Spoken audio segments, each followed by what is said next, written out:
ఈ వీడియోలో temporary kidney ఫెయిల్యూర్కి పర్మనెంట్ కిడ్నీ ఫెయిల్యూర్కి తేడా ఎలా గుర్తుపట్టాలో తెలుసుకుందాం. టెంపరీ కిడ్నీ ఫెయిల్యూర్ని అక్యూట్ కిడ్నీ ఇంజరీ లేదా ఏకేఐ అని అంటారు. పర్మనెంట్ కిడ్నీ ఫెయిల్యూర్ని సికేడి లేదా క్రానిక్ కిడ్నీ డిసీజ్ అని అంటారు. టెంపరీ కిడ్నీ ఫెయిల్యూర్ అనేది సడన్గా ఒక్క ఊదుటున బాడీ మీద అటాక్ చేసే కిడ్నీ ఫెయిల్యూర్. అదే క్రానిక్ కిడ్నీ డిసీజ్ అనేది చాప కింద నీరులాగా కొన్ని సంవత్సరాల పాటు తెలియకుండా లోపలే ఉండి తర్వాత బయటపడే ఒక డిజార్డర్. ఈ టెంపరీ కిడ్నీ ఫెయిల్యూర్ రావడానికి ప్రధాన కారణం ఒక్కసారిగా బీపీ తగ్గిపోవడం లేదా ఒక్కసారిగా సివియర్ డీహైడ్రేషన్కి గురి కావడం. బీపీ తగ్గిపోయినా సివియర్ డీహైడ్రేషన్ గురైనా కిడ్నీకి అంతే రక్త ప్రసరణ అందక కిడ్నీస్ తాత్కాలికంగా షట్ డౌన్ అవుతూ ఉంటాయి. టెంపరీ కిడ్నీ ఫెయిల్యూర్ రావడానికి ఇంకొక ప్రధాన కారణం బ్లడ్ సెప్టిక్ అవడం.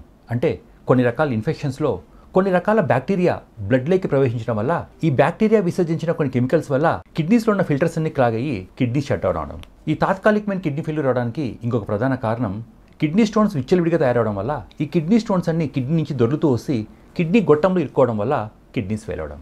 అదే క్రానిక్ కిడ్నీ డిసీజ్కి ప్రధాన కారణం లాంగ్ టర్మ్గా కంట్రోల్గా లేని షుగర్, కంట్రోల్గా లేని హై బ్లడ్ ప్రెషర్ లేదా మన ఇమ్యూనిటీ కన్ఫ్యూజ్ అయిపోయి కొన్ని యాంటీబాడీస్ తయారయ్యి మన కిడ్నీ యొక్క ఫిల్టర్స్ని నిర్వీర్యం చేయడం. దీన్నే గ్లోమెరులోనెఫ్రైటిస్ అంటారు. పర్మనెంట్ కిడ్నీ ఫెయిల్యూర్ అవడానికి ఇంకొక కారణం కొన్ని జన్యుపరమైన కారణాలు. For example ADPKD. ఈ కండిషన్లో కూడా రెండు కిడ్నీలో కొన్ని వేల సంఖ్యలో సిస్టులు తయారవడం వల్ల కిడ్నీ పనితీరు రోజు రోజుకి తగ్గిపోతూ వస్తుంది.